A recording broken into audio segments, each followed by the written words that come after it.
Hello everyone, welcome to my channel GK Educort. GK Educort में आप सभी का हार्दिक स्वागत है। तो दोस्तों, आज हम शुरू करेंगे कार्य, ऊर्जा और शक्ति।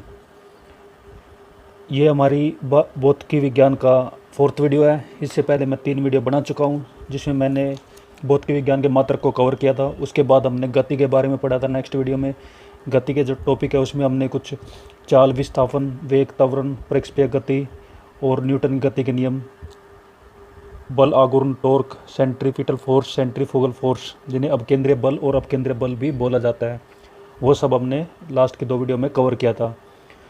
उनके जो लिंक है मैंने अपने डिस्क्रिप्शन में दे दिया है, आप चाहे तो वहाँ जाकर उनको देख सकते हैं। मेरी जो ये फिजिक्स की सीरीज़ है ये मैं लुसेंट जी के बुक से कवर कर रहा हूँ। इससे पहले मैं भारतीय अर्थव्यवस्था को लेकर भी एक सीरीज पूरी कर चुका हूँ, जिसको आप मेरे चैनल की प्लेलिस्ट में जाकर देख सकते हैं। तो आज का हम टॉपिक शुरू करते हैं, कार्य, ऊर्जा एवं शक्ति।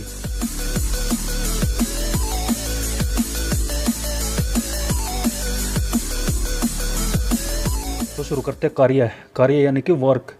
कार्य का जो माप है वो लगाए गए बल तथा बल की दिशा में वस्तु के विस्थापन के गुणनफल के बराबर होता है। मतलब हम किसी वस्तु पर कोई बल लगाते हैं और जो वो वस्तु है वो बल की दिशा में विस्थापित हो जाती है। तो जो बल हम उस वस्तु पर लगाते हैं और विस्थापन मतलब जितनी दूरी वो वस्तु तय करती है, उसके गुणनफल से हम कार्य को माप सकते हैं। और कार्य क्या होता है, जब हम किसी वस्तु पर बल लगाते हैं और वस्तु बल की दिशा में विस्थापित हो जाती है तो हम उसे कार्य कहते हैं। कार्य एक अदिश राशि है। कार्य क्या है? एक अदिश राशि है, इसकी कोई दिशा नहीं होती। हालांकि इसका जो फार्मूला है, कार्य बराबर है बल गुना विस्थापन। दोनों बल और विस्थापन दोनों क्या है? वेक्टर क्वांटिटी है, यानी सदिश राशि है। जब हम 2 वेक्टर क्वांटिटी को आपस में मल्टीप्लाई करते हैं तो उनका जो आंसर होगा वो किस में होगा? स्केलर क्वांटिटी में। यानी 2 सदिश राशियों को अगर हम गुणा करते हैं तो उनका आंसर हमेशा अदिश राशि में आता है। तो उसी प्रकार से यहाँ पे दिखाया गया है, बल गुना विस्थापन बराबर कार्य। और कार्य क्या है? एक अदिश राशि है और इसका SI मात्रक क्या है? जूल है। नेक्स्ट एक नोट दिया गया है, यदि बल और विस्थापन के मध्य थीटा का कोण बनता है। माना हम किसी वस्तु पर बल लगाते हैं और बल हमारा कोई एंगल क्रिएट करता है, कोई एंगल बनाता है, किसके साथ? विस्थापन के साथ। तो उसका जो फार्मूला बनेगा वो रहेगा W बराबर F गुना S vector dot cos theta. इसको हम डॉट प्रोडक्ट भी बोलते हैं। नेक्स्ट हमारा जाता है ऊर्जा। ऊर्जा जिसको एनर्जी बोला जाता है। किसी वस्तु की कार्य करने की क्षमता को उस वस्तु की ऊर्जा कहते हैं। तो किसी भी वस्तु की कार्य करने की क्षमता उस वस्तु की ऊर्जा कहलाती है। वो चाहे मनुष्य है या कोई वस्तु है या कोई मशीन है, उसकी जो कार्य करने की क्षमता होती है उसकी ऊर्जा कहलाती है। और ऊर्जा क्या है? एक अदिश राशि है। कार्य भी अदिश राशि थी और ऊर्जा भी क्या है? एक अदिश राशि है। और दोनों का मात्रक सेम है। दोनों का जो यूनिट है कार्य की और ऊर्जा की, वो क्या है? जूल। कार्य के द्वारा प्राप्त ऊर्जा यांत्रिक ऊर्जा कहलाती है। यांत्रिक ऊर्जा मतलब कि मैकेनिकल एनर्जी। तो कार्य के द्वारा जो हमें ऊर्जा प्राप्त होती है उसे हम क्या कहते हैं? यांत्रिक ऊर्जा, जो कि 2 प्रकार की होती है। पहली होती है गतिज ऊर्जा और दूसरी होती है स्थितिज ऊर्जा। गतिज ऊर्जा को काइनेटिक एनर्जी बोला जाता है और स्थितिज ऊर्जा को पोटेंशियल एनर्जी बोला जाता है।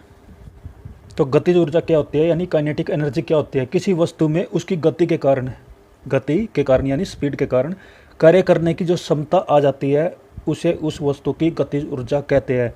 जब किसी वस्तु में उसकी गति के कारण, उसके मूवमेंट के कारण उसमें जो कार्य करने की क्षमता आ जाती है, उससे जो हम कार्य कर सकते हैं, उसे उस वस्तु की गतिज ऊर्जा कहते हैं। यदि कोई वस्तु है जिसका द्रव्यमान m है और उसका जो वेग है, उसकी जो स्पीड है v है, तो उसकी जो गतिज ऊर्जा का जो फार्मूला बनेगा वो होगा kinetic energy equal to 1/2 mv²। ये इंपॉर्टेंट फार्मूला है। इस पे बेस्ड क्वेश्चन भी पूछ लिए जाते हैं, जिसमें आपका m मतलब द्रव्यमान दे दिया जाएगा और वेग दे दिया जाएगा। अगर आपसे काइनेटिक एनर्जी पूछी जाती है तो आप इस फार्मूला में m और v की वैल्यू पुट करके आप इसका आंसर निकाल सकते हैं। नेक्स्ट आ जाता है स्थितिज ऊर्जा, मतलब कि पोटेंशियल एनर्जी। तो पोटेंशियल एनर्जी क्या होती है? जब किसी वस्तु में उसकी अवस्था के कारण या उसकी स्थिति के कारण, उसकी पोजीशन के कारण उसमें कार्य करने की क्षमता आ जाती है तो उसे स्थितिज ऊर्जा कहते हैं, पोटेंशियल एनर्जी कहा जाता है। जब कोई वस्तु विराम अवस्था में होती है, कुछ एनर्जी डेवलप हो जाती है, उस वस्तु के कार्य करने की क्षमता बढ़ जाती है, तो उसको स्थितिज ऊर्जा यानी कि पोटेंशियल एनर्जी बोला जाता है। जैसे बांध बनाकर इकट्ठे किए गए पानी की ऊर्जा, जब हम बांध बना देते हैं तो वहाँ पे पानी स्टोर कर लिया जाता है और रुके हुए पानी में इतनी पोटेंशियल एनर्जी जमा हो जाती है, अगर वो बांध बाई चांस टूट जाता है तो वो कितना विनाश कर सकता है, ये आप सोच सकते हैं, उसका अंदाज़ा लगा सकते हैं। तो वो किस कारण होता है? पानी में उपस्थित पोटेंशियल एनर्जी के कारण। उसी प्रकार से घड़ी की चाबी में संचित ऊर्जा, जब जब हम घड़ी की में चाबी भर देते हैं तो उसमें ऊर्जा संचित यानी स्टोर हो जाती है और फिर वह लगातार कई घंटे तक घूमती रहती है। वैसे इतना हुआ स्प्रिंग और कमाने की ऊर्जा, जैसे हम किसी किसी तीर कमान में हम जब तीर को छोड़ते हैं तो उसकी जो डोर है पीछे की तरफ खींचते हैं तो उसमें एक ऊर्जा क्रिएट हो जाती है जिसको हम पोटेंशियल एनर्जी बोलते हैं। गुरुत्व बल के विरुद्ध संचित स्थित ऊर्जा का व्यंजक है। पोटेंशियल एनर्जी निकालने के लिए हम गुरुत्व बल यानी ग्रेविटी का यूज करते हैं और उसके साथ साथ उस वस्तु का द्रव्यमान और हाइट, यहाँ पे h फॉर हाइट भी है और h फॉर गहराई भी है। तो इस तरह से हम इन तीनों की वैल्यू पुट करके हम किसी भी वस्तु के अंदर उसमें उपस्थित पोटेंशियल एनर्जी की वैल्यू निकाल सकते हैं। नेक्स्ट आ जाता है ऊर्जा संरक्षण का नियम यानी law of conservation of energy. ये क्या होता है? ऊर्जा न तो उत्पन्न की जा सकती है और न ही नष्ट की जा सकती है। ऊर्जा को ना तो पैदा किया जा सकता है और ना ही उसको नष्ट किया जा सकता है, बल्कि ऊर्जा केवल एक रूप से दूसरे रूप में परिवर्तित की जा सकती है। ऊर्जा को हम एक रूप से दूसरे रूप में परिवर्तित कर सकते हैं। तो कहने का मतलब यही है, ऊर्जा को ना तो पैदा किया जाता है ना ही नष्ट किया जाता है, बल्कि उसको एक रूप से दूसरे रूप में ट्रांसफ़र यानी कि परिवर्तित किया जाता है। जब भी ऊर्जा किसी रूप में लुप्त होती है यानी ख़त्म हो जाती है तो ठीक उतनी ही ऊर्जा जितनी ख़त्म हुई है अन्य किसी रूप में प्रकट हो जाती है। इसलिए विश्व की संपूर्ण ऊर्जा का जो परिमाण है वो स्थिर रहता है। परिमाण मतलब कि हमारे पूरे विश्व में, हमारे पूरे अर्थ पर जो ऊर्जा है वो हमेशा एक समान ही रहती है और ना घटती है ना बढ़ती है, बल्कि एक रूप से दूसरे रूप में वो ट्रांसफ़र होती रहती है, एक फॉर्म से दूसरे फॉर्म में ट्रांसफ़र होती है। इसे ही ऊर्जा संरक्षण का नियम कहते हैं। ऊर्जा संरक्षण मतलब ऊर्जा को संरक्षित करना, ऊर्जा का कंजर्वेशन करना। नेक्स्ट यहाँ पे ऊर्जा रूपांतरित करने वाले कुछ उपकरण बताए। उपकरण यानी मशीन या फिर हम इक्विपमेंट बोल सकते हैं, जो एक ऊर्जा को यानी एनर्जी को एक रूप से दूसरे रूप में ये परिवर्तित करते हैं। अब जैसे लेफ्ट हैंड साइड में कुछ उपकरण दिए गए और राइट हैंड साइड में ऊर्जा किस रूप से किस रूप में रूपांतरण होती है यानी किस रूप से किस रूप में परिवर्तित होती है वो बताया गया है। जैसे फर्स्ट है डायनामो। डायनामो जिसको जनरेटर भी बोला जाता है, वो क्या करता है कि यांत्रिक ऊर्जा, यांत्रिक ऊर्जा मतलब कि मैकेनिकल एनर्जी को विद्युत ऊर्जा यानी कि इलेक्ट्रिकल एनर्जी में परिवर्तित कर देता है। जब हम जनरेटर स्टार्ट करते हैं तो उसमें जो मैकेनिकल एनर्जी होती है वो इलेक्ट्रिकल एनर्जी में बदल जाती है और घर घर में लाइट पहुंच जाती है। नेक्स्ट आ जाता है मोमबत्ती। मोमबत्ती क्या करती है? रासायनिक ऊर्जा को प्रकाश एवं ऊष्मा ऊर्जा में परिवर्तित करती है। रासायनिक ऊर्जा मतलब कि केमिकल एनर्जी को प्रकाश यानी कि लाइट एनर्जी में या फिर ऊष्मा यानी हीट एनर्जी में परिवर्तित किया जाता है। उसी प्रकार से माइक्रोफोन क्या करता है? माइक्रोफोन ध्वनि ऊर्जा को यानी साउंड एनर्जी को विद्युत ऊर्जा में यानी कि इलेक्ट्रिकल एनर्जी में बदल देता है। माइक जैसे कि हम डीजे वगैरह में देखते हैं या फिर कहीं पे कुछ अनाउंसमेंट होते हैं, कहीं पे स्पीच दी जाती है तो वहाँ पे एक माइक लगा होता है जिसमें हम बोलते हैं, तो उसमें हमारी साउंड एनर्जी जाती है, एक सिस्टम के अंदर जाती है जिसे पी सिस्टम बोलते हैं। उसमें जाके वो इलेक्ट्रिकल एनर्जी यानी विद्युत ऊर्जा में बदल जाती है और उसकी फिर वही एनर्जी किस में चली जाती है? लाउड स्पीकर में, और लाउड स्पीकर फिर उस विद्युत ऊर्जा को किस में बदल देता है? ध्वनि ऊर्जा में यानी साउंड एनर्जी में, और स्पीकर से हमें आवाज़ सुनाई देती है जो कि हम माइक्रोफोन से बोलते हैं। नेक्स्ट आ जाता है सोलर सेल। सौर ऊर्जा को विद्युत ऊर्जा में परिवर्तित करते हैं सोलर सेल। सोलर सेल का जो आजकल बहुत यूज किया जाता है तो वो क्या करता है कि सूर्य की जो सौर ऊर्जा होती है यानी कि सन एनर्जी, उसको किस में परिवर्तित कर देता है? विद्युत ऊर्जा में। नेक्स्ट आ जाता है ट्यूबलाइट। घर घर में जो ट्यूबलाइट होती है वो क्या करती है? विद्युत ऊर्जा यानी इलेक्ट्रिकल एनर्जी को किस में बदल देती है? प्रकाश ऊर्जा में यानी लाइट एनर्जी में। नेक्स्ट आ जाता है विद्युत मोटर। वो क्या करती है? विद्युत ऊर्जा यानी इलेक्ट्रिकल एनर्जी को यांत्रिक ऊर्जा यानी कि मैकेनिकल एनर्जी में बदल देती है, जिससे हम बड़े बड़ी मशीनों को आसानी से चला सकते हैं, उनको घुमा सकते हैं।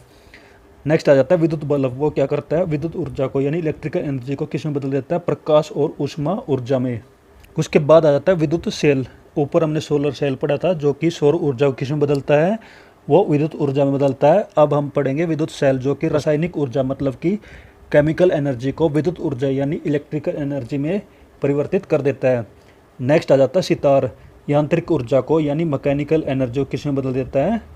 ध्वनि ऊर्जा में। सितार क्या होता है? एक म्यूजिक सिस्टम होता है। सितार, गिटार आपने सुना होगा। उसके बाद एक इम्पोर्टेंट यहाँ पे रिलेशनशिप बताई गई है संवेग और गतिज ऊर्जा के बीच में। संवेग मतलब कि मोमेंटम और गतिज ऊर्जा मतलब कि काइनेटिक एनर्जी के बीच में अगर हम रिलेशन निकालते हैं तो वो होगा kinetic energy equal to P²/2m। ये कैसे आएगा? काइनेटिक एनर्जी का हमें फार्मूला पता है, काइनेटिक एनर्जी होते है हाफ mv²। और संवेग किसके इक्वल होता है? mv के। तो यहाँ पे हम ऊपर नीचे m से मल्टीप्लाई करेंगे तो आ जाएगा m² v²/m। और mv किसके इक्वल है? p के। तो ये पूरा किस में बदल जाएगा? p² में, और नीचे आ जाएगा m। तो ये आपका फार्मूला बन जाएगा जो कि इंपॉर्टेंट है। इस पे इन पे बेस्ड न्यूमेरिकल भी कंपटीशन एग्जाम में पूछ लिया जाता है, जिसमें आपको मोमेंटम और किसी वस्तु का द्रव्यमान यानी कि मास दे दिया जाएगा और आपसे काइनेटिक एनर्जी पूछ लिया जाएगा। संवेग को दुगना करने पर गतिज ऊर्जा 4 गुना हो जाते हैं। ये वेरी वेरी इंपॉर्टेंट है। जब संवेग को दुगना कर देते हैं, संवेग मतलब कि मोमेंटम, मोमेंटम मतलब कि p, उसको अगर हम दुगना कर देते हैं तो गतिज ऊर्जा कितनी हो जाएगी? 4 गुना हो जाएगी। p की जगह अगर हम 2 रखेंगे तो 2 का स्क्वायर होता है 4, और काइनेटिक एनर्जी कितनी हो जाएगी? 4 गुना।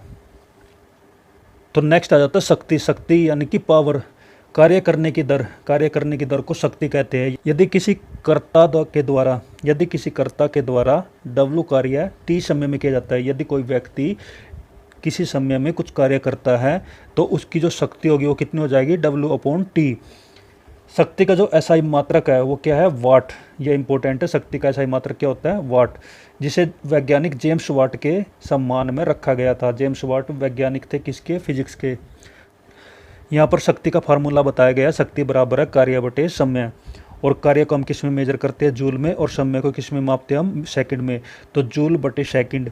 और शक्ति का SI मात्रक क्या है? वाट। तो वाट बराबर है जूल बटे सेकंड।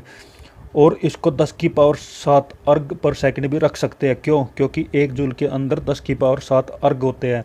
तो हम जूल की जगह अगर 10⁷ अर्ग रखेंगे तो वाट को हम 10⁷ अर्ग बटे सेकंड में भी डिनोट कर सकते हैं। और 1 किलोवाट किसके बराबर होता है? 1000 वाट के। और 1 मेगावाट किसके बराबर होता है? 10⁶ वाट के।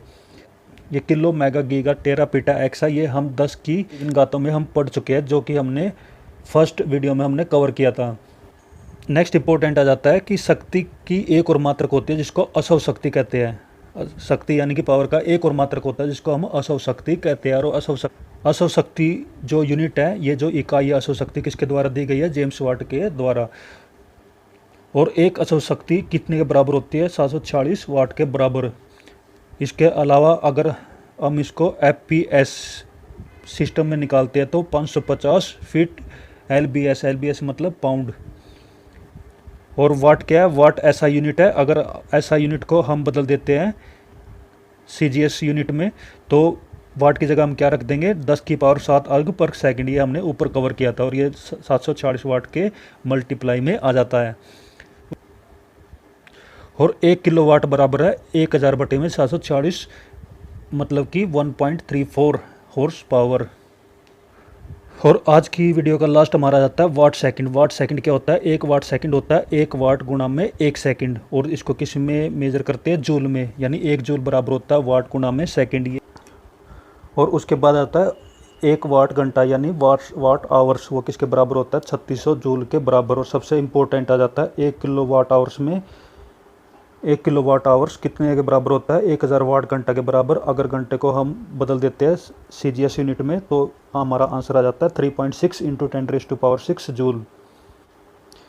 1 किलोवाट आवर्स इसके बराबर होता है 1 किलो मतलब कि 1000, और वाट मतलब 3600 जूल। तो ये आ जाता है 36 गुणा में 10⁵। अगर हम यहाँ पे 1 दशमलव लगा देते हैं तो यहाँ पे 10⁶ जूल हो जाता है।